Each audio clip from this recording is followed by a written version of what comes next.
আজকে আমাদের তাফসীরের আলোচনা চলবে সূরাতুল বাকারার সর্বপ্রথম আয়াত এবং দ্বিতীয় আয়াত। সকলেই আমরা পড়ি। যেমন আল্লাহ রাব্বুল আলামিন বলেন, আলিফ লাম মিম যালিকাল কিতাবু লা রাইবা ফীহি হুদাল লিল মুত্তাকিন।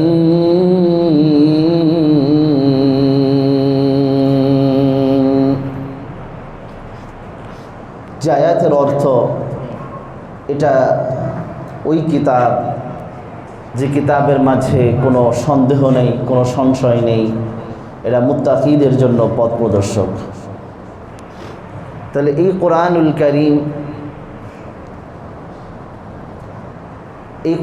কারীম থেকে উপকার সবাই পাবে না।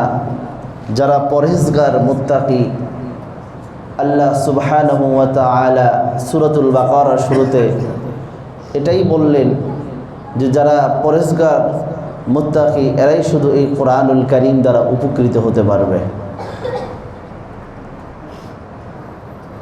আর এই সূরাতুল বাকারা, এই সূরাটা আল্লাহ রাব্বুল আলামিন শুরু করলেন আলিফ লাম মিম এটা দ্বারা। আরবিতে এটাকে আয়াতে হুরুফে মুকাত্তাআত বলা হয়। আয়াতে হুরুফে মুকাত্তাআত আল্লাহ রাব্বুল আলামিন এই রকমের শুধু যে এখানে ব্যবহার করেছেন বিষয়টা এমন নয়, আরও অনেক জায়গা আছে এগুলো এরকমের ব্যবহার করেছেন। অনেক সূরা শুরুতে এমন ব্যবহার করেছেন। যেমন আল্লাহ রাব্বুল আলামিন কখনো বলেছেন আলিফ লাম মিম, আবার কখনো বলেছেন আলিফ লাম রা, আবার কখনো বলেছেন হামিম, আবার কখনো আল্লাহ রাব্বুল আলামিন বলেছেন হামিম আইন সিন কফ, আবার কখনো আল্লাহ রাব্বুল আলামিন বলেছেন নুন। এগুলোকে বলা হয় হুরুফুল মুকাত্তাআত। আমরা যারা কোরআনুল কারীম পড়ি আমাদের প্রত্যেকের সাথে এই সমস্ত আয়াতের সাথে পরিচয় আছে, কি বলেন আছে কি না? যারা আমরা কোরআনুল কারীম তেলাওয়াত করি সবার সাথে এই আয়াতের সাথে এরকমের পরিচিত আছে। এই হুরুফুল মুকাত্তাআত, এই আয়াতগুলোর অর্থ কি? এই আয়াতগুলোর অর্থ কি? পুরা দুনিয়ার মধ্যে এমন কোনো তাফসীরকারক বের হয়নি, এমন কোনো মুফাসসির বের হয়নি যে আয়াতগুলোর অর্থ করতে পারবে। সবাই সমস্ত তাফসীরের কিতাবের মাঝে একটা কথাই উল্লেখ আছে, সেটা হলো আল্লাহু আ'লামু বিমুরাদিহি, যে আল্লাহ রাব্বুল আলামিন এর উদ্দেশ্য সম্পর্কে ভালো জানেন। কোরআনুল কারীমের যত হুরুফুল মুকাত্তাআত আছে সবগুলোর অর্থ কি? জোরে বলেন আল্লাহু আ'লামু বিমুরাদিহি, যে আল্লাহ রাব্বুল আলামিন এই উদ্দেশ্য সম্পর্কে ভালো জানেন। তাহলে আমরা আরেকটা জিনিস আমরা জানি, কোরআনুল কারীমের মধ্যে যত আয়াত আছে সমস্ত আয়াতগুলো 3 ভাগে বিভক্ত। কত ভাগে? জোরে বলেন 3 ভাগ। এক ভাগ যেটা আমরা আলোচনা করলাম এই হুরুফুল মুকাত্তাআত, এটা হলো এক ভাগ। আরেক ভাগ হলো আয়াতে মুতাশাবিহাত, আরেক ভাগ হলো আয়াতে মুহকামাত। এই যে হুরুফুল মুকাত্তাআতের বিষয়টা আমরা যেমন জানলাম, এরপরে আমরা জানব আয়াতে মুতাশাবিহাত। আয়াতে মুতাশাবিহাতের ব্যাখ্যাগুলো আল্লাহ রাব্বুল আলামিন মানুষদেরকে যতটুকু জানিয়েছেন মানুষ ততটুকুই জানতে পেরেছে, এর থেকে বেশি কিছু মানুষ আর জানতে পারেনি। কিন্তু আল্লাহ রাব্বুল আলামিন বলে দিয়েছেন তোমরা এই আয়াতে মুতাশাবিহার পিছনে ব্যাখ্যার পিছনে তোমরা পড়বে না, মানুষদেরকে আল্লাহ রাব্বুল আলামিন এগুলোর পিছনে পড়তে নিষেধ করেছেন। যতটুকু আল্লাহ রাব্বুল আলামিন তাদেরকে জানিয়েছেন ততটুকুই আল্লাহ রাব্বুল আলামিন তাদেরকে জানার জন্য বলেছেন। কারণ এই আয়াতে মুতাশাবিহার ব্যাখ্যা এক আল্লাহ রাব্বুল আলামিন ছাড়া কেউ জানেন না। আয়াতে মুতাশাবিহাত এগুলো কোনগুলো?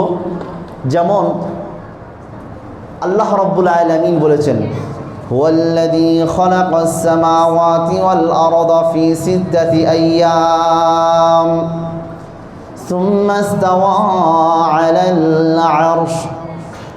আল্লাহ রাব্বুল আলামিন আসমান আর জমিন 6 দিনে সৃষ্টি করেছেন। কয় দিনে?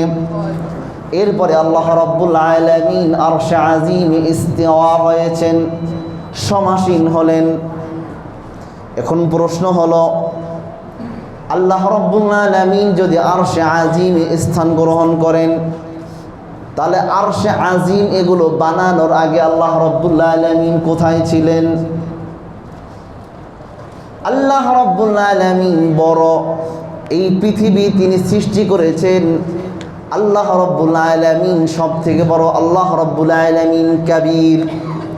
আল্লাহ রাব্বুল আলামিনের সামনে এই পৃথিবী কোনো কিছুই নয়। কারণ আল্লাহ রাব্বুল আলামিন বলেছেন, কুল হুয়াল্লাহু আহাদ আল্লাহুস সামাদ। আল্লাহ রাব্বুল আলামিন এক অদ্বিতীয়। পৃথিবীর মধ্যে যা কিছু আছে সব কিছু থেকে আল্লাহ রাব্বুল আলামিন নির্মুখাপেক্ষী।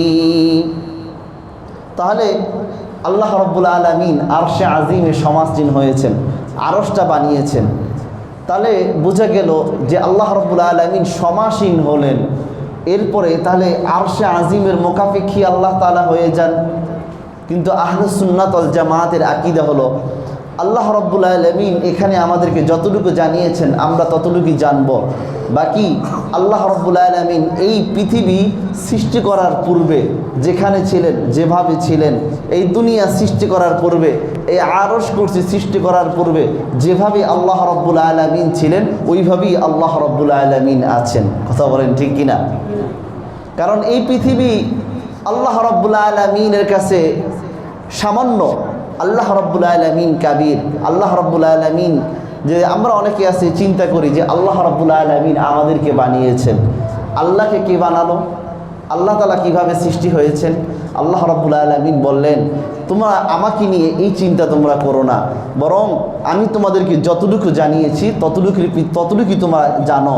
কারণ আমাকে নিয়ে আমি কিভাবে সৃষ্টি হয়েছে এটার পিছনে তোমরা পড়ো না। কারণ আল্লাহ রাব্বুল আলামিন আমাদেরকে যতটুকু জানিয়েছেন, তিনি আমাদেরকে বানিয়েছেন, তার পথে চলার জন্য আমাদেরকে কোরআন দান করেছেন, তাই তিনি আমাদেরকে দিক নির্দেশনা দিয়েছেন। এটার মধ্যেই আমরা ক্ষান্ত থাকা দরকার। আর এই জন্যই এই আয়াতগুলো কি বলা হয়? আয়াতে মুতাশাবিহাত। রব্বে কারীম আমাদেরকে যতটুকু জানিয়েছেন ততটুকুর মধ্যেই আমরা ক্ষান্ত থাকব, ততটুকুই আমরা জানব। এর চাইতে আর বেশি কিছু আমরা জানতে পারবো না। তাহলে 1 নাম্বার আমরা পেলাম হুরুফুল মুকাত্তাআত। হুরুফুল মুকাত্তাআতের এই হরফগুলো কিন্তু আমরা জানি না, কিন্তু কাল হাসরের ময়দানের মধ্যে আল্লাহ রাব্বুল আলামিন এগুলোকে বলা হয়, হুরুফুল মুকাত্তাআতকে কোরআনের রাজ বলা হয়, কোরআনুল কারীমের রাজ বলা হয় এগুলোকে, যে কোরআনুল কারীমের রহস্য বলা হয়। এটা হাসরের ময়দানে আল্লাহ রাব্বুল আলামিন তার বান্দাদেরকে এই হুরুফুল মুকাত্তাআতের অর্থগুলো জানাবেন। সুবহানাল্লাহ। তাহলে কোরআনুল কারীমের 1 নাম্বার আমরা পেলাম হুরুফুল মুকাত্তাআত, যেগুলো দুনিয়ার কোনো মানুষ জানে না, এগুলো জানেন কে? জোরে বলেন আল্লাহ। 2 নাম্বার আয়াতে মুতাশাবিহাত, দ্বিতীয় পর্যায়ের যে আয়াতগুলো, এগুলো আল্লাহ রাব্বুল আলামিন বান্দাদেরকে যতটুকু জানিয়েছেন বান্দা ততটুকুই জানতে পারবে, এর বেশি কিছু সে আর জানতে পারবে না। 3 নাম্বার আয়াতে মুহকামাত। এই আয়াতগুলোর অর্থ এবং ব্যাখ্যা বিশ্বনবী সাল্লাল্লাহু আলাইহি ওয়াসাল্লাম তিনি এগুলো জানিয়ে দিয়েছেন। এবং আমাদের জীবন আমরা কিভাবে পরিচালনা করব, আমাদের জীবন আমরা কিভাবে পরিচালনা করব এবং কিভাবে আমাদের করা দরকার, সব কিছু আয়াতের মধ্যে আল্লাহ রাব্বুল আলামিন জানিয়ে দিয়েছেন। তাহলে আমাদের মূল টার্গেট হলো আয়াতে মুহকামাত। এর মধ্যে আমাদের শিক্ষা রয়েছে, এটার মধ্যে আমাদের কি করণীয়, আমাদের কি বর্জনীয়, এগুলো কোন আয়াতের মধ্যে? এগুলোর ব্যাখ্যা জোরে বলেন। আয়াতে মুহকামাত। কিসের মধ্যে? আয়াতে মুহকামাতের মধ্যে।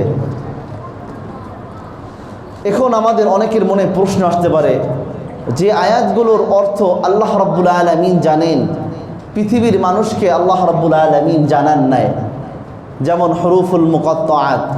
তাহলে এগুলো তেলাওয়াত করলে কি আমাদের সওয়াব হবে কিনা? আমাদের সমাজের মধ্যে এক শ্রেণীর লোক আছে, তারা বলে বেড়ায় কোরআনুল কারীম না বুঝে পড়লে কোনো নেকি নাই, কোরআনুল কারীম না বুঝে পড়লে কোনো সওয়াব হবে না। আপনি যদি তাদেরকে পান তাহলে আপনি তাদেরকে পাল্টা প্রশ্ন করবেন, ভাই আপনি তো বলেন যে কোরআনুল কারীম না বুঝে পড়লে এর কোনো সওয়াব হবে না, এর কোনো নেকি হবে না, তাহলে আপনি বলেন তো আলিফ লাম মিম এটার অর্থ কি,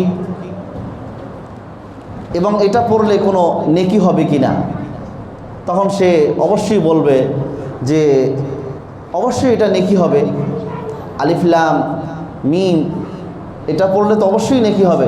তখন আপনি তাকে পাল্টা প্রশ্ন করবেন, তাহলে যদি এটা পড়ে যদি নেকি হয় তাহলে আলিফ লাম মিম এটার অর্থ কি, এটা দ্বারা আপনি কি বুঝেন?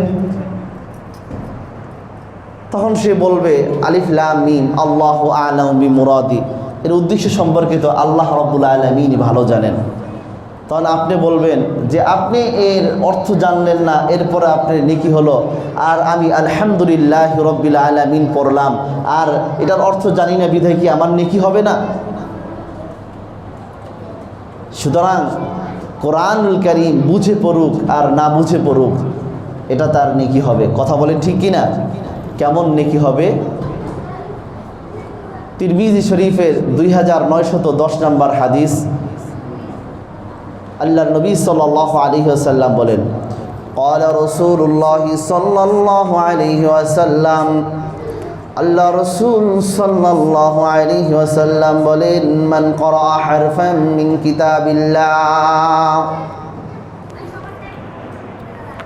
যে ব্যক্তি কোরআনুল কারীমের আল্লাহর কিতাবের মধ্য থেকে একটা হরফ সে ব্যক্তি পড়ল, যে আল্লাহর কিতাবের মধ্য থেকে একটা হরফ যে ব্যক্তি পড়ল, ফালাহু বিহি হাসানাতুন, সুতরাং তার জন্য রয়েছে নেকি রয়েছে, ওয়াল হাসানাতু বিআশরি আমসালিহা, আর নেকিটা হলো 10 নেকির সমান।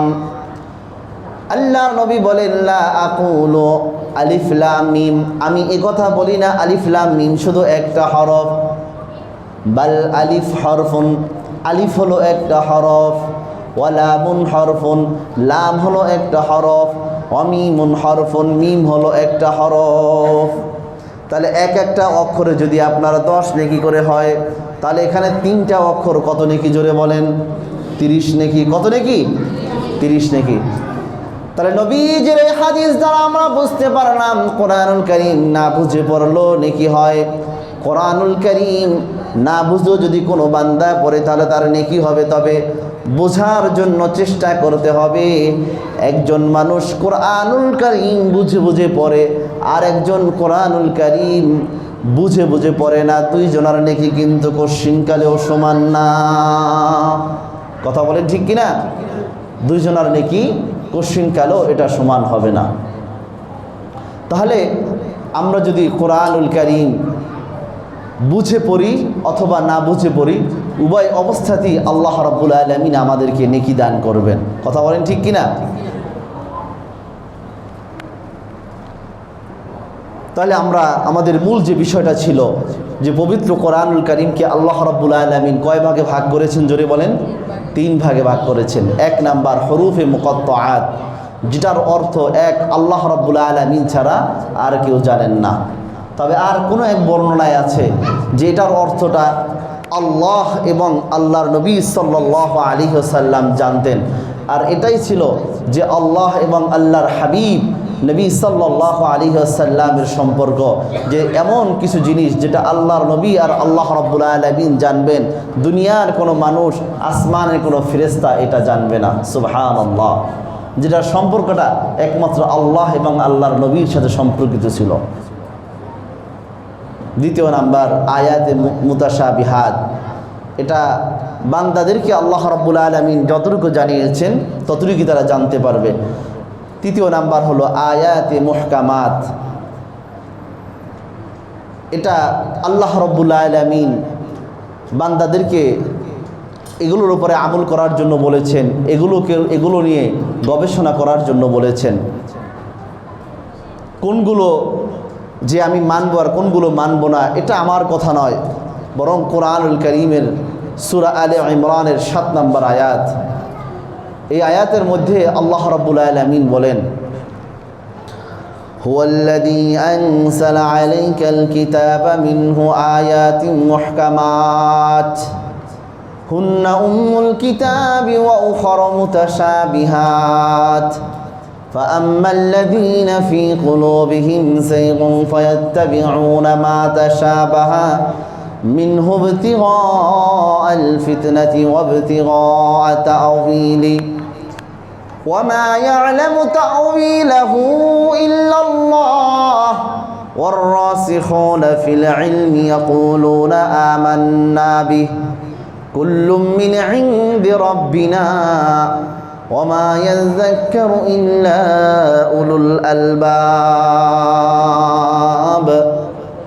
আল্লাহ রাব্বুল আলামিন বলেন, তিনি তো ওই সত্তা যিনি তোমাদেরকে কিতাব নাযিল করেছেন, তার মধ্য থেকে এমন কিছু আয়াত আছে যেগুলো হলো আয়াতে মুহকামাত। কি আয়াত? জোরে বলেন। আয়াতে মুহকামাত, সেগুলোই হলো আসল অংশ, কোরআনুল কারীমের আসল অংশ। হুন্না উম্মুল কিতাব, এগুলো হলো কিতাবের মূল, এগুলো হলো কোরআনুল কারীমের আসল অংশ। ওয়া উখারা মুতাশাবিহাত, অপর যেগুলো আছে এগুলো হলো রূপক অর্থ। মুতাশাবিহায়াতে মুতাশাবিহাত। ফাআম্মাল্লাযীনা ফী কুলূবিহিম যায়গুন, সুতরাং দুনিয়ার মধ্যে যে সমস্ত মানুষের অন্তরের মধ্যে বক্রতা আছে, ফায়াত্তাবিউনা মা তাশাবাহা মিনহু ইবতিগাআল ফিতনাতি, যে সমস্ত মানুষের অন্তরের মধ্যে বক্রতা আছে তারা এই আয়াতে মুতাশাবিহাতগুলো তারা অন্বেষণ করে, তারা তালাশ করে, আর এর দ্বারা তারা ফিতনা কামনা করে, ফিতনা সৃষ্টি করতে চায়। ওয়াবতিগাআ তাউযীলিহি, এবং খারাপ ব্যাখ্যা করতে চায়। কি চায়? খারাপ ব্যাখ্যা করতে চায়। ওমা ইয়ালামু তাউযীলাহু ইল্লাল্লাহ, অথচ এগুলোর আয়াতে মুতাশাবিহাতের অর্থগুলো, ব্যাখ্যাগুলো এক আল্লাহ রাব্বুল আলামিন ছাড়া পৃথিবীর আর কেউ জানে না। ওয়ার-রাসিখুনা ফিল ইলমি, সুতরাং যারা জ্ঞানে সুগভীর, যারা ইয়াকুলুনা, তাদের কি বক্তব্য? তারা বলে আমান্না বিহি কুল্লুম মিন ইনদি রাব্বিনা, আমরা তার উপর ঈমান আনলাম, কুল্লুম মিন ইনদি রাব্বিনা, আমার প্রতিপালকের পক্ষ থেকে যা কিছু আছে সব কিছুকে আমি বিশ্বাস করে নিলাম। জোরে বলেন সুবহানাল্লাহ। ওমা ইয়াযাক্কারু ইল্লা উলুল আলবাব, আর এগুলো আলোচনা করে না একমাত্র তারাই বলে এই কথাটা যারা নাকি জ্ঞানী, পৃথিবীর মধ্যে যারা জ্ঞানী, এরা কি করে? যে আয়াতে মুহকামাত যেগুলো আছে এগুলো নিয়ে তারাই আলোচনা করে। তাহলে এই সূরাতুল বাকারা আল্লাহ রাব্বুল আলামিন শুরু করলেন হুরুফুল মুকাত্তাআত দ্বারা। কি দ্বারা শুরু করেছেন? জোরে বলেন। হুরুফুল মুকাত্তাআত দ্বারা। এরপরে আল্লাহ রাব্বুল আলামিন বললেন, যালিকাল কিতাবু লা রাইবা ফীহ, এটা সেই কিতাব যে কিতাবের মধ্যে কোনো ভুল নেই, যে কিতাবের মধ্যে কোনো সন্দেহ নাই, কোনো সন্দেহের অবকাশ নেই। এটা নিঃসন্দেহে আল্লাহ পাকের কালাম। কার কালাম? জোরে বলেন। আল্লাহ পাকের কালাম। তার কারণ হলো এটা যে আল্লাহ রাব্বুল আলামিনের কালাম, এর প্রমাণ হলো কিছু কিছু তার দলিল আছে, এটা আল্লাহর কালাম, এটা দুনিয়ার কোনো মানুষের কালাম না। তার এক নাম্বার প্রমাণ, কোরআনুল কারীমের হাফেজ আছে, পৃথিবীর মধ্যে আরও অনেক গ্রন্থ আছে, তার কিন্তু কোনো হাফেজ নাই। কথা বলেন ঠিক কিনা? এটা আল্লাহর কালাম বিধায় এটা সম্ভব। যেমন হিন্দু ধর্মগ্রন্থ বেদ, উপনিষদ, গীতা, রামায়ণ, কিন্তু আজ পর্যন্ত কোনো মানুষ শোনে নাই যে হিন্দুদের ধর্মগ্রন্থ যে এগুলো আছে এগুলোর কোনো হাফেজ আছে। কথা বলেন, কোনো হাফেজ আছে কি না? কোনো হাফেজ নাই। অনুরূপভাবে আরেকটা ধর্মগ্রন্থ আছে বৌদ্ধ ধর্মগ্রন্থ। বৌদ্ধদের একটা ধর্মগ্রন্থ আছে ত্রিপিটক।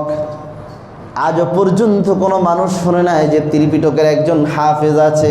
কথা বলেন আছে কি না? অনুরূপভাবে খ্রিস্ট ধর্মগ্রন্থ আছে। খ্রিস্টানদের ধর্মগ্রন্থ হলো ইনজিল। কি কিতাব? জোরে বলেন। ইনজিল। বর্তমানে তার নাম দিয়েছে বাইবেল। আজও পর্যন্ত কোনো মানুষ শোনে নাই যে বাইবেলের একজন হাফেজ আছে। অনুরূপভাবে ইহুদিদের একটা ধর্মগ্রন্থ আছে, তার নাম হলো তাওরাত। কি নাম? জোরে বলেন। তাওরাত। বর্তমানে তার নাম দিয়েছে ওল্ড টেস্টামেন্ট। তার নাম দিয়েছে। আজও পর্যন্ত কোনো মানুষ শোনে নাই এই ওল্ড টেস্টামেন্টের একজন হাফেজ আছে। কি বলেন? শুনেছে? কিন্তু আল্লাহর কোরআনের হাফেজ এটা অভাব নাই। কি পরিমাণ আল্লাহর কোরআনের হাফেজ আছে? বিজ্ঞানীরা গবেষণা করেছে সারা পৃথিবীতে প্রায় 10.5 কোটি কোরআনের হাফেজ আছে। জোরে বলেন সুবহানাল্লাহ। তার মধ্যে প্রায় 1.5 কোটি কোরআনের হাফেজ আছে যারা অন্ধ হাফেজ, 2 চক্ষু নাই। এদের সংখ্যা কত? প্রায় 1.5 কোটি। তারা আল্লাহ রাব্বুল আলামিনের কোরআন তারা মুখস্থ করেছে। এখন আপনার মনে প্রশ্ন জাগতে পারে, হুজুর আল্লাহর কোরআন তারা কিভাবে মুখস্থ করলো? আমরা তো চক্ষু থাকা অবস্থায় আমরা কোরআন পড়তে পারি না, কিন্তু আল্লাহ রাব্বুল আলামিন এই কোরআনের ইলম যাকে দান করেন তারাই শিখতে পারে। আল্লাহ রাব্বুল আলামিন তো বলেছেন ওয়ালাকাদ ইয়াসসারনাল কুরআনা লিযিকর, আমি এই কোরআনকে সহজ করেছি। ফাহাল মিন মুদ্দাকির, আছে কি কোনো উপদেশ গ্রহণকারী? আমরা আমাদের নিজেদের জন্য কোরআনুল কারীমকে আমরা কঠিন বানিয়ে নিয়েছি। একজন ব্যক্তির চক্ষু নাই, সে কোরআনের হাফেজ, আর আমাদের চক্ষু আছে এরপরও আমরা কোরআনুল কারীম আমরা পড়তে পারি না। কত বড় আফসোসের বিষয় এটা, কত বড় অনুতপ্তের বিষয় এটা। এই জন্য যারা অন্ধ আছে তাদের কোরআন শরীফ তারা হাত দিয়ে দিয়ে এরকমের পড়তে পারে, যে তাদের কোরআন শরীফগুলো এভাবে গর্ত করা থাকে, তারা আপনি যাবেন তাদের কাছে সুন্দরভাবে আপনাকে তেলাওয়াত করে করে তারা শুনিয়ে দেবে। চক্ষু নাই কিন্তু তারা সুন্দরভাবে তারা তেলাওয়াত করতে পারছে। সম্মানিত হাজিরিন, তাহলে এই যে এত কোরআনের হাফেজ, এটা যে আল্লাহর কালাম, এটা তার একটা প্রমাণ। কথা বলেন ঠিক কিনা? এরপরে এটা যে আল্লাহর কালাম তার আরেকটা প্রমাণ হলো কোরআন পড়তে, কোরআন শুনতে যেমন মজা লাগে, অন্য কোনো গ্রন্থ পড়তে, অন্য কোনো গ্রন্থ এরকমের শুনতে এমন মজা লাগে না। কথা বলেন ঠিক কিনা? যেমন কোরআনের যে কি সুর, কোরআন তেলাওয়াত যে কি মধুর, যে একজন কারি এক এক ঢঙে এক এক রঙে যখন তিনি তেলাওয়াত করেন, তেলাওয়াত শুনতে যে কত মজা লাগে, তেলাওয়াত শুনতে যে তার কত ভালো লাগে। এই কোরআন যে যত বেশি তেলাওয়াত শুনে তার দিল তত বেশি শীতল হয়ে যায়। এই কোরআন যে শুধু মুমিনের হৃদয় শীতল হয় বিষয়টা এমন নয়, কাফের বেদিন যারা আছে তাদের হৃদয়ও শীতল করে দেয়। জোরে বলেন সুবহানাল্লাহ। একবার আবু জাহাল, আবু লাহাব, উতবা, সাইবা, কাফেরদের বড় বড় লিডার, তারা পরামর্শ করলো মুহাম্মদ যে কোরআনের আয়াত তেলাওয়াত করে এই কোরআনটা কোত্থেকে আসে, এটা একটু যাচাই বাছাই করা দরকার, এটা একটু পরীক্ষা করা দরকার। তারা যাচাই বাছাই তারা কিভাবে করবে? রাতের অন্ধকারে নবীজির ঘরের 4 কোণায় 4 জন লিডার দাঁড়িয়ে গেল। এবার নবীজি সাল্লাল্লাহু আলাইহি ওয়াসাল্লাম নামাজের মাঝে তেলাওয়াত করতে আরম্ভ করে দিলেন। আর যখন নবীজির কোরআন তেলাওয়াত তারা শুনতে লাগলো, শুনতে শুনতে তাদের যত শুনে ততই ভালো লাগে, শুনতে ততই ভালো লাগে। এবার দ্বিতীয় দিনও আবার গেছে শুনতে। দ্বিতীয় দিন বলল, না, আমরা হলাম সর্দার, আমরা যদি এভাবে কোরআন যদি শোনার জন্য আসি তাহলে কিন্তু আমাদের অনুসারী যারা আছে, আমাদের সাঙ্গপাঙ্গ যারা আছে এরা কিন্তু সবাই তখন আরও কোরআন শোনার জন্য চলে আসবে, বলে আমাদের এটা নিষেধ করা যাবে না। পরের দিন আবু জাহাল সে ভাবতেছে, যেহেতু গতকালকে সবাইকে নিষেধ করছি, আজকের তো উতবা আসবে না, উতবা সে ভাবতেছে আবু লাহাব তো আজকে আসবে না, সবাই ভাবতেছে যেহেতু কেউই আসবে না, আমি একা যাই একটু শুনে আসি, শুনতে তো ভালোই লাগে। এবার সবাই মনে করছে কেউ আসবে না, সবাই গিয়ে দেখে যে চার কোনায় চারজন সবাই নেতা দাঁড়িয়ে আছে। তো কী ব্যাপার, কালকেরা নিষেধ করা হলো? আমারও তো কথা, কালকেরা নিষেধ, তুমি কেন আসলা? আমি তো ভাবছি তুমি আসবা না। সে বলতেছে, আরে আমি তো ভাবছি তুমি আসবা না। দেখে তারা সবাই এখানে হাজির কোরআন শোনার জন্য। আল্লাহু আকবার। তাহলে কোরআন এমন একটা কিতাব, যে কিতাবটা শুনলে শুধু মুমিনের হৃদয়কে যে শীতল করে এমন না, বরং কাফেরদের হৃদয়কেও শীতল করে দেয়। সুবহানাল্লাহ। যে যতই শুনে ততই ভালো লাগে। যেমন এই কোরআনের বিরুদ্ধে তখন কাফেররা আইন জারি করলো যে আমরা তো এভাবে শুনবো না, অন্যদেরকে ওটা শোনানো যাবে না। যারা শুনে কোরআন, যে শোনে সেই কোরআনে মুগ্ধ হয়ে যায়, ইসলাম ধর্মে সে গ্রহণ করে নেয়। তাহলে আমাদের বোঝা দরকার যে এই কোরআনটা এত সুন্দর যে আমাদের এই দেশের ভিতরে জাদুকর আছে কে, ভালো একজন জাদুকর যে মোহাম্মদ পড়ে, এটা কি আসলে কোনো জাদু কিনা, এটাও একটু যাচাই বাছাই করা দরকার। তাহলে আল্লাহর নবীকে যাচাই বাছাই করার জন্য কোত্থেকে লোক আনবে? সবার তখন তৎকালীন জমানায় বিখ্যাত একজন জাদুকর ছিলেন, তার নাম ছিল জামাত নামক জাদুকর। কে জোরে বলেন কি নাম? আল্লাহর নবী সাল্লাল্লাহু আলাইহি ওয়াসাল্লাম এত সুন্দর তেলাওয়াত করেন, সবাই তার তেলাওয়াত শোনে। এবার কাফেররা পরামর্শ করলো, নবীকে প্রতিহত করতে হলে তাহলে ওই জামাত নামক জাদুকরের আমাদের দরকার। এবার তারা জামাত নামক জাদুকরকে নিয়ে আসলো। আল্লাহর নবী সাল্লাল্লাহু আলাইহি ওয়াসাল্লাম কোরআন তেলাওয়াত করতেছিলেন, জামাত আল্লাহর নবীর সামনে হাজির। নবীজি তেলাওয়াত বন্ধ করে দিলেন। এবার জামাত বলে, ওগো পয়গম্বর, মক্কার সব লোকেরা বলে আপনি নাকি কেমন কিতাব তেলাওয়াত করেন, এটা কি আসলে ঐশী বাণী নাকি মানুষের তৈরি কি? তো এটা কোনো জাদুর বাণী, আমাকে একটু শোনান। আল্লাহর নবী সাল্লাল্লাহু আলাইহি ওয়াসাল্লাম বলেন, ওগো জামাত, তুমি তো বড় একজন জাদুকর, তুমি তো বুঝবা এটা কি আসলে আল্লাহর কিতাব নাকি কোনো জাদুকরের বাণী এটা। এবার আল্লাহর নবী কোরআনুল কারীম তেলাওয়াত করা আরম্ভ করলেন। আল্লাহর নবীর তেলাওয়াতের আওয়াজ জামাত নামক জাদুকরের কানে লাগতে লাগতে লাগতে লাগতে তার দিলের মধ্যে যে কুফরির অন্ধকার ছিল, অন্ধকারটা দূর হয়ে গেছে। আল্লাহর কোরআনের নূরে তার দিলটা আলোকিত হয়ে গেছে। এবার জামাত নামক জাদুকর আল্লাহর নবীর তেলাওয়াত শুনে আর চোখ দিয়ে শুধু দরদর করে পানি পড়ছে। এবার সমস্ত কাফেররা হাজির। জামাত নামক জাদুকর বলল, ওগো পয়গম্বর, আমি হলাম বড় একজন জাদুকর, কাফেররা আমাকে নিয়ে আসছে এটা আপনার জাদুর বিদ্যা কিনা সেটা দেখার জন্য।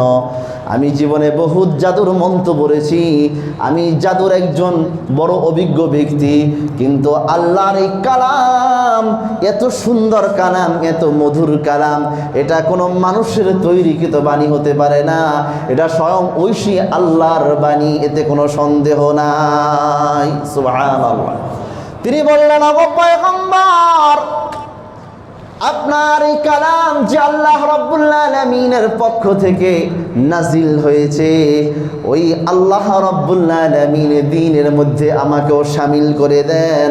আপনার হাতের সাথে হাত রাখলাম, আমাকেও আপনি পড়িয়ে দেন লা ইলাহা ইল্লাল্লাহু মুহাম্মাদুর রাসূলুল্লাহ সাল্লাল্লাহু আলাইহি ওয়াসাল্লাম। আল্লাহর কোরআন এটা কত চমৎকার। ইংরেজরা যখন এই দেশে ভারতবর্ষে আসছে, ওই সময় ইংরেজদের দুইজন ব্যক্তি ছিল, এর মধ্য থেকে একজন ব্যক্তি মুসলমান হয়ে গেছে। তো অনেক দিন পর দুই বন্ধু, তারা পরস্পর দুই বন্ধু ছিল, অনেক দিন পর বন্ধুর সাথে বন্ধুর দেখা। সে বলল, বন্ধু তুমি যে এই দেশে তোমার কাজ কি? এখন সে বলল যে আমার কাজ হলো এই দেশে যে আল্লাহর কোরআন কিনে কিনে এগুলো স্তূপ করা, আগুন দিয়ে এগুলোকে জ্বালিয়ে দেওয়া। তখন তিনি বললেন যে বন্ধু তুমি তো আল্লাহর কোরআন, এটা তো একটা লিখিত কিতাব, তুমি এটাকে তো জ্বালাও, কিন্তু এই ভারতবর্ষে এমন কিছু কিছু আল্লাহর কোরআন আছে জিন্দা, যারা চলতে ফিরতি, তারা চলতে পারে, তারা কথা বলতে পারে, এমন কিছু আল্লাহর কোরআন আছে যারা ওঠা বসাও করতে পারে। তুমি তো কিতাবের লেখা এগুলো তুমি জ্বালাও, কিন্তু এমন কিছু কিছু কোরআন আছে যারা জিন্দা চলতে ফিরতে সব কিছুই তারা করতে পারে। বলে এটা কেমন কোরআন, এটা তো আমাদের দেখা দরকার। তখন দিল্লির শাহী মসজিদের পাশে একটা হিফজখানার ভিতরে ওই তার ইংরেজ বন্ধুকে নিয়ে গেলেন, নিয়ে হাফেজ সাহেবকে বলেন, হাফেজ সাহেব একটা বাচ্চা দেন তো কোরআনের হাফেজ। তখন 8 বছরের একটা সন্তান, ওই সন্তানটা তখন দাঁড়িয়ে গেল, দাঁড়িয়ে আল্লাহর কোরআন তিলাওয়াত করা আরম্ভ করলো। এখন ওই ইংরেজ বন্ধু সে মনে মনে বলতেছে, হায় রে, এতদিন পর্যন্ত কোরআন কিনে কিনে শুধু রুমের ভিতরে স্তূপ করে আগুনে জ্বালিয়েছি, আজ দেখি তার সিনায় আল্লাহর কোরআন এটা বদ্ধমূল হয়ে গেছে, আল্লাহর কোরআন তার সিনায় ধারণ করেছে। সে তো আশ্চর্য হয়ে গেছে। এখন সে তেলাওয়াত শুনতেছে, সে সূরা ফাতিহা থেকে ওই বাচ্চা 8 বছরের সন্তান সে তেলাওয়াত করা আরম্ভ করেছে। ইংরেজ বন্ধু তার ওই বসে বসে আল্লাহর কোরআনের তেলাওয়াত শুনছে। এবার ওই বাচ্চাটা আল্লাহর কোরআন তেলাওয়াত করতে করতে মাঝে মাঝে তার উজু ইস্তিনজার হাজত হয়, চলে যায়, খানা পিনার হাজত হয়, খানা পিনা খাওয়ার জন্য চলে যায়, আবার এসে পর থেকে তেলাওয়াত করে। একভাবে সূরা ফাতিহা থেকে নিয়ে সূরা নাস পর্যন্ত তেলাওয়াত করলো। আর এতক্ষণ সময় ধৈর্যের সাথে যখন কোরআনুল কারীমের তেলাওয়াতটা ওই ইংরেজ বন্ধুরা যখন শুনলো, আস্তে আস্তে তার কোরআনের আওয়াজটা তার কানে লাগতে লাগতে তার ভিতরে যে কুফরির অন্ধকার ছিল আস্তে আস্তে আলোকিত হয়ে গেছে, কুফরির অন্ধকারটা দূর হয়ে গেছে। এবার তার চোখ দিয়ে আস্তে আস্তে পানি পড়া আরম্ভ হয়ে গিয়েছে। এবার ওই বন্ধু বলতেছে, ও বন্ধু তুমি আমার জাতি ভাইদেরকে, আমার পরিবারদেরকে বলে দিও, আমাকে ইংরেজ সরকার যে দায়িত্ব দিয়েছিল আল্লাহর কোরআন কিনে কিনে জ্বালাবার জন্য, এতদিন পর্যন্ত আমি তাদের দায়িত্ব পালন করেছি। আজকের আমার এমন এক কোরআনের সাথে আমার সাক্ষাৎ হয়ে গিয়েছে যে আমার ভিতরে যে কুফরির অন্ধকার ছিল ওই অন্ধকারটাকে জ্বালিয়ে দিয়েছে। আল্লাহু আকবার। ওই অন্ধকারটাকে জ্বালিয়ে দিয়েছে। আজ থেকে আমিও তোমার মতো মুসলমান হয়ে গেলাম, আমাকেও পড়িয়ে দাও লা ইলাহা ইল্লাল্লাহু মুহাম্মাদুর রাসূলুল্লাহ সাল্লাল্লাহু আলাইহি ওয়াসাল্লাম। তাহলে কোরআন কুফরির অন্ধকারকে দূর করে দেয়। জোরে বলেন সুবহানাল্লাহ। তাহলে এই কোরআন এটা আল্লাহ রাব্বুল আলামিনের একটা নিয়ামত আমাদের উপরে। কি জোরে বলেন, আল্লাহ রাব্বুল আলামিনের একটা নিয়ামত। এই ছোট ছোট বাচ্চা এরা কত সুন্দর কোরআন কারীম তিলাওয়াত করে, ছোট ছোট বাচ্চা তারা কোরআন এই হিফজ এটা ধারণ করে। এটা আল্লাহ রাব্বুল আলামিনের নিয়ামত যদি না হতো কোনো কঠিন কালেও এটা সম্ভব হতো না। কথা বলেন ঠিক কিনা?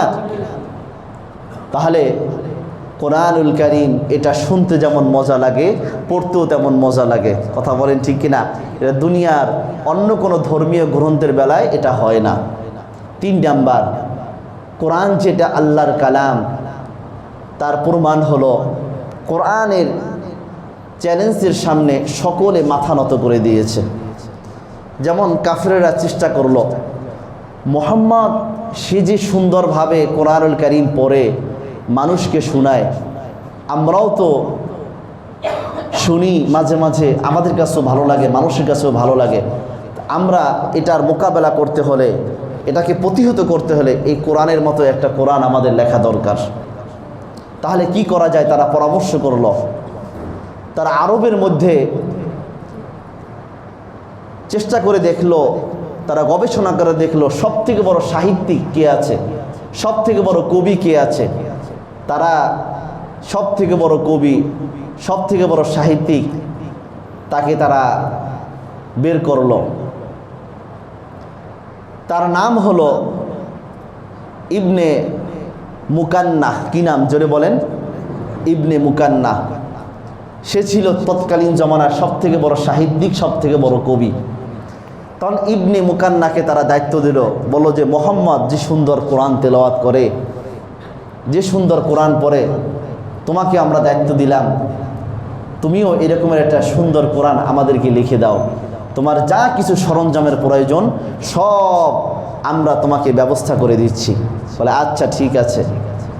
1 মাস 2 মাস 6 মাস পর কাফেরের সমস্ত সর্দাররা তার কাছে গেল, গিয়ে বলল, দেখি আমাদেরকে দেখাও তুমি তোমার দায়িত্ব কতটুকু পালন করতে পেরেছ, দাও এখনই তো সময় যে মুহাম্মদকে প্রতিহত করার, যে মুহাম্মদকে আমরা পাল্টা চ্যালেঞ্জ করব, যে মুহাম্মদ যে কোরআন মানুষদেরকে শোনায় এরকমের কোরআন আমরাও একটা লিখে নিয়ে আসছি। এবার মুকান্না বলে, ও আমার জাতি ভাইরা শোনো, আমার কথাটা শোনো, তোমরা আমাকে যে দায়িত্ব দিয়েছিলা কোরআন লেখার জন্য, কোরআনের মতো আরেকটা গ্রন্থ লেখার জন্য, আমি কোরআন খুলে কোরআনের মতো একটা আয়াত লিখতে যাই, কিন্তু কোরআনের মতো আর হয় না, এটাকে আমি সাথে সাথে বাহিরে ফেলে দেই। ওই যে তোমরা আমার বাহিরটা একটু তাকিয়ে দেখো, আমার বাহিরে একটু তাকিয়ে দেখো, দেখো হাজার হাজার কাগজের স্তূপ পড়ে আছে, একটা আয়াতও আমি এই 6 মাসের ভিতরে আমি লিপিবদ্ধ করতে পারি নাই। ও আমার জাতি ভাইরা শোনো, ওই লাত উজ্জার কসম, যে এটা কোনো মানুষের কালাম নয়, এটা ঐশী আল্লাহর বাণী। কার বাণী? জোরে বলেন। আল্লাহর বাণী। তারা বলল, তুমি এত বড় সাহিত্যিক, তুমি এতদিন পর্যন্ত এত গদ্য পদ্য লেখলা, তোমার এত সুনাম সুখ্যাতি আছে, অথচ এই কোরআনের মতো ছোট্ট একটা আয়াতও তুমি এই 6 মাসে তুমি লিখতে পারলা না। তখন সে বলল, এটা আমি কেন, দুনিয়ার অন্য কোনো মানুষের পক্ষেও কোনোদিন এই কোরআনুল কারীমের মতো একটা সূরা, একটা আয়াত লেখা সম্ভব নয়। আল্লাহু আকবার। আরও একজন ব্যক্তি ছিল যে মুসাইলামাতুল কাজ্জাব। কি নাম? জোরে বলেন। মুসাইলামাতুল কাজ্জাব। সে মিথ্যা নবী দাবি করেছিল। তার জীবদ্দশায় নবীজি সাল্লাল্লাহু আলাইহি ওয়াসাল্লাম শেষ জীবনে, নবীজি সাল্লাল্লাহু আলাইহি ওয়াসাল্লামের জীবদ্দশায় সে মিথ্যা নবী দাবি করল। এবং তার কিছু অনুসারীও ছিল। একদিন তার এক অনুসারী তাকে বলল যে মুহাম্মাদের কাছে তো কোরআন নাজিল হয়, আপনার কাছে কি নাজিল হয়? তা আমাদেরকে একটু দেখান আপনার কাছে কি নাজিল হয়, আপনি তো নবী দাবি করে বসে আছেন। তখন মুসাইলামাতুল কাজ্জাব টেনশনে পড়ে গেল যে আমি কোন ধরনের নবী এটা তো আমি জানি, কারণ মুহাম্মদ তো সত্যিকারের নবী, তার কাছে কোরআন নাজিল হবে, এটাই তো বাস্তব কথা। কিন্তু আমি যে মিথ্যা নবী, যে মিথ্যা নবী দাবি করে সে তো নিজে জানে যে সে মিথ্যা নবী, কারণ সে তো বড় টেনশনে পড়ে গেল। সে মনে মনে চিন্তা করছে কিভাবে পাশ কাটিয়ে ওঠা যায়। সে বলল, ও আমার অনুসারীরা, তোমরা একটু ধৈর্য ধারণ করো, আমি কিছুদিনের মধ্যে তোমাদের নিকট কোরআনের মতো একটা সূরা, কোরআনের মতো একটা কিতাব আমি তোমাদের কাছে নিয়ে আসব। সে চিন্তা করলো, যেহেতু আমি তাদের থেকে কিছু সময় নিয়েছি, সুতরাং আমি আমার ব্রেনটাকে আমি নিজেকে এটা নির্জনে নিয়ে যাই। সে একটা জংলায় চলে গেল। এবার সে কোরআন লেখার জন্য যতই চেষ্টা করে, কিন্তু কোরআনের মতো তার ভিতর থেকে কিছুই আসে না। সে ভাবলো, এখন যদি আমি অনুসারীদের কাছে যাই, আমার অনুসারী তো একটাও থাকবে না, যদি বলি যে আমি তোমার থেকে সময় নিয়েছি, মুহাম্মাদের কাছে কিতাব আছে আল কোরআন, কিন্তু আমিও তাদের থেকে সময় নিয়েছি যে একটা কিতাব তোমাদের জন্য এটা লিখে নিয়ে আসবো, কোরআনের মতো একটা সূরাও আমি তোমাদের কাছে লিখে নিয়ে আসব, কিন্তু আমি তো যদি কিছুই আনতে না পারি তাহলে তো বড় সমস্যা। সে চিন্তা ভাবনা করে দেখলো যে কোরআনের ভিতরে কোন জিনিসটা নেওয়া যায়। অনেক চিন্তা ভাবনা করার পরে সে পেল যে কোরআনের মধ্যে তো একটা সূরা আছে, সূরাতুল ফিল, হস্তি বাহিনীদেরকে নিয়ে, কি হাতির বাহিনীদেরকে নিয়ে একটা সূরা আছে। তখন সে বলল যে এই সূরাটাকে সামনে রেখে আমরা কিছু লেখার চেষ্টা করি। এবার হস্তি বাহিনীদেরকে নিয়ে সে একটা সূরা লিখতে আরম্ভ করলো। সে লিখল আল ফিল মাল ফিল ওয়ামা আদরাকা মাল ফিল লাহু যিবুন ওয়া যিবুন ওয়া খুরতুমুন তাবিল, যার অর্থ হচ্ছে হাতি, হাতি আর হাতি, হাতি হাতি কি, ওমা আদরাকা মাল ফিল, তোমার কি জানা আছে হাতি কি, লাহু যিবুন ওয়া যিবুন, তার পিছনে ছোট্ট একটা লেজ আছে, খুরতুমুন তাবিল, সামনে লম্বা একটা সুর আছে। এখন এই শুনে তার অনুসারীরা সব খটখটিয়ে সবাই হেসে দিয়েছে যে এটা কোনো সূরা হলো, কোরআনের তো ধারে কাছেও এটা নাই যে হাতি হাতি আর হাতি, আর হাতি কি তোমার জানা আছে? এটা তো সবাই জানে যে তার পিছনে একটা ছোট লেজ আছে এবং তার লম্বা একটা সুর আছে, এটা তো সবাই জানে। এই কথা বলার পরে অনুসারীরা বলল, তুমি আমাদের থেকে সময় নিলা, আর সময় নেওয়ার পরে এই জিনিসটা আমাদের জন্য তুমি নিয়ে আসলা। ওই সময় ওই অবস্থা থেকে তার অনেক অনুসারী তখন তওবা করে কালিমা পড়ে তারা মুসলমান হয়ে গেল। যে তুমি যে নবী না, তুমি যে মিথ্যা নবী, এটা আমরা সবাই এটা বুঝতে পারলাম। সম্মানিত হাজিরিন, তাই সবাই তওবা করে যখন ইসলামের পথে ফিরে আসলো, আর এটা কঠিন কালেও এটা সম্ভব নয় যে কোরআনের মতো কোনো একটা আয়াত কেউ কোনোদিন বানাতে পারবে, কোরআনুল কারীমের মতো একটা সূরা কেউ কোনোদিন এটা বানাতে পারবে, এটা কঠিন কালেও এটা সম্ভব নয়। অতীতেও পারে নাই, বর্তমানেও কেউ কোনোদিন পারবে না। তাই আল্লাহ রাব্বুল আলামিন কোরআনুল কারীম সূরাতুল বাকারা শুরু হুরুফুল মুকাত্তাআতের পর পরবর্তী যে আয়াতটা শুরু করলেন, বললেন যালিকাল কিতাবু লা রাইবা ফীহ, এটা হলো সেই কিতাব যে কিতাবের মাঝে কোনো সন্দেহ নাই, কোনো সংশয় নেই, কোনো সন্দেহের অবকাশ নেই। হুদাল লিল মুত্তাকিন, এটা মুত্তাকিদের জন্য পথ প্রদর্শক। কাদের জন্য? জোরে বলেন। মুত্তাকিদের জন্য পথ প্রদর্শক। তাহলে আমরা জানলাম এই কোরআনুল কারীম কাদের জন্য পথ প্রদর্শক? মুত্তাকিদের জন্য পথ প্রদর্শক। সম্মানিত হাজিরিন, তাহলে এই কোরআনুল কারীম মুত্তাকিদের জন্য পথ প্রদর্শক। মুত্তাকিদের মাঝে কি কি গুণ থাকা দরকার, কি কি বৈশিষ্ট্য থাকা দরকার, এগুলো ইনশাআল্লাহ আমরা আগামী সপ্তাহে এগুলো ইনশাআল্লাহ আলোচনা করব। আল্লাহ রাব্বুল আলামিন আমরা আমাদের এতটুকু সময়ের মাঝে যে কোরআনুল কারীমের আলোচনাগুলো শুনলাম, এর যে পরিপূর্ণ ফায়দা আমাদেরকে নসিব করুন। আল্লাহ রাব্বুল আলামিন এর পরিপূর্ণ বরকত আমাদেরকে দান করুন। ধারাবাহিকভাবে কোরআনুল কারীমের তাফসীরের আলোচনা অংশগ্রহণ করার তৌফিক দান করুন।